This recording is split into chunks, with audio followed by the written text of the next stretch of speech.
Hello, I'm Sivan Purdue, art therapist and dementia strategist, and today we're going to talk about setting up a space for someone who's living with dementia to do art. So I'm going to illustrate today with watercolors, since that's a more, I don't want to say complicated, but there's more steps to it than if you would use another type of medium, but really you can use these tips for any art type of project that you are going to do with someone who's living with dementia.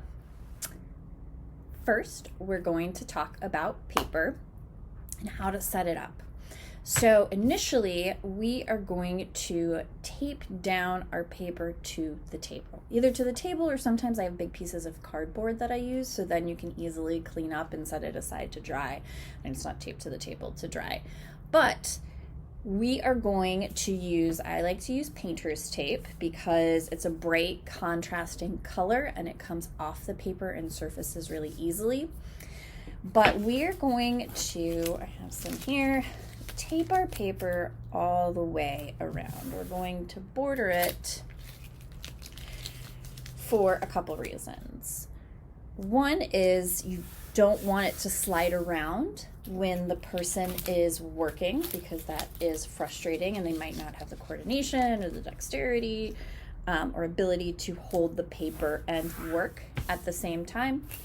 The other reason is it creates a nice border and frame so that they can tell the surface they're working on. When the dementia progresses, or as it does, so for some folks, their perception is impaired. And so it can be difficult, again, depending on what color the table even is, to decipher where's my paper and where's the table. And so how do I know my working area? And so the tape not only holds it down for them, but it also creates this nice container for them to work into that you can redirect, that they know I am putting the materials here. And again, this can work for colored pencils, for pastels, for watercolor, whichever one.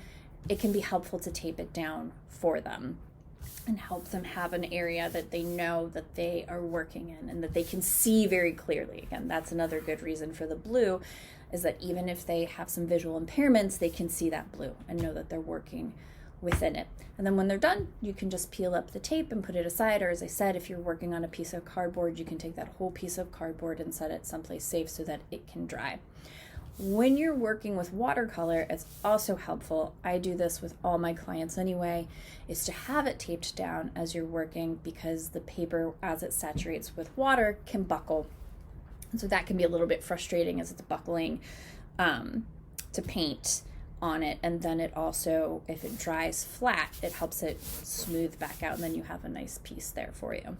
It also, once you take it off, creates a nice white border around the edges, which looks good and can kind of elevate it a little bit, versus just having paint around the entire thing. It makes it look a bit more finished and purposeful and really nice, and so it can help with that sense of pride and accomplishment with someone and their piece.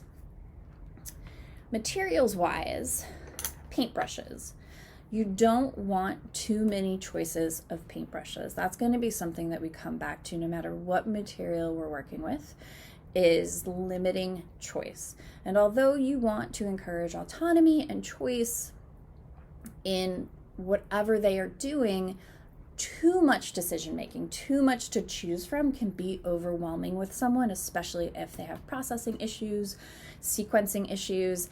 So you want to keep it simple. So I recommend 1 or 2 paintbrushes, whatever they're comfortable with. And while they're in the midst of the project, you can always switch it out and encourage them to try a different paintbrush or different material, right? Stick, whatever, if they're painting, to play around with it.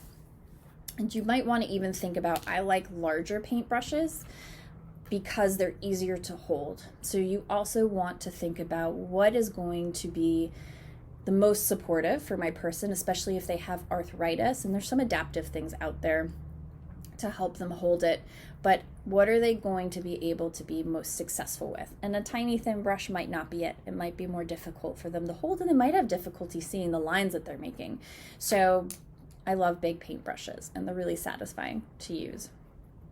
In terms of paint, this is Prang. I love this brand for a lot of my clients. They're bright, easy. You can see there's only 8 colors here. Again, going to limited choice because it can be a lot to sort through. You don't want to give them one of those amazing, right, palettes of 24 where there's all these beautiful colors, because you want to keep the colors simple for them to be able to identify which one they work with. And you want it in close proximity that they can easily reach. Maybe if they have one side's better than another, you want to make sure that they don't necessarily have to cross over to reach it, but they can be either up here or either on the side. Let's say they're right-handed, and that way it makes it move more smoothly and easier for them to complete the project. In terms of painting, you want a water cup is important. And what I always recommend, you can see here, I have a jar, and that's what I recommend. I don't recommend folks using mugs and cups and different things of that sort that you might in other circumstances actually drink out of, because it is not uncommon for folks to, in the midst of doing the activity, see, oh, there's a cup there, it must be my water cup, and try to drink from it. But most of the time we don't drink out of jars. I usually use old spaghetti jars or pickle jars, whatever. You can leave the labels on and off. This one has a label on it. Doesn't matter if it has a label that even more so says we don't drink out of pickle jars normally, right? But then we see, this is my paint container, or my water container. And so I know this is for my paint water and I'm not going to drink from it. So it helps cue them as well that they don't absent-mindedly take it to pick it up because their brain sees water cup or mug, I should drink from it, I'm thirsty. So that's just a safety thing as well. We always want to use non-toxic materials anyway, because stuff happens. I've been in groups and it's happened before. So we want to keep people safe, but that's just kind of an easy way to reuse a container and help prompt people to use the right thing. I have some colored pencils here just to illustrate choices, right? Going back to, you don't want to overwhelm someone with choices of what to use. And so even though you and I might love seeing, I would love to go through all these colors, right? And just pick some and see which ones I like. And if I gave this to somebody, it would be too much. I wouldn't know, I might not remember the word for the color I want, and if I can't see it immediately, that might be frustrating. So you're only going to, I recommend, right, again, basic colors. So you want to maybe pick out some of their favorite colors or rainbow, or just get one of those, again, 8-pack of colored pencils or picking out so, and then you have it next to them, so you don't even have the container of colored pencils within eyesight, right? I will take some and then put the container away, and then I will just have the few that I want them to work with right there. It's the other way so you can see. And that way, again, it's easy for them to go and reference, and their brain is not trying to sort through and sequence and make sense of everything that is in front of them. We want to make this as natural and easy as possible so that it's enjoyable. If it becomes frustrating because they have to sort through too much and that becomes tiring, it's not fun anymore. And so we want them to enjoy and be able to engage in the experience. Again, we can always add more, but it's harder to redirect it if we start with too much and then we try and simplify it because that frustration is already building. So always start with less, keep it as simple as possible.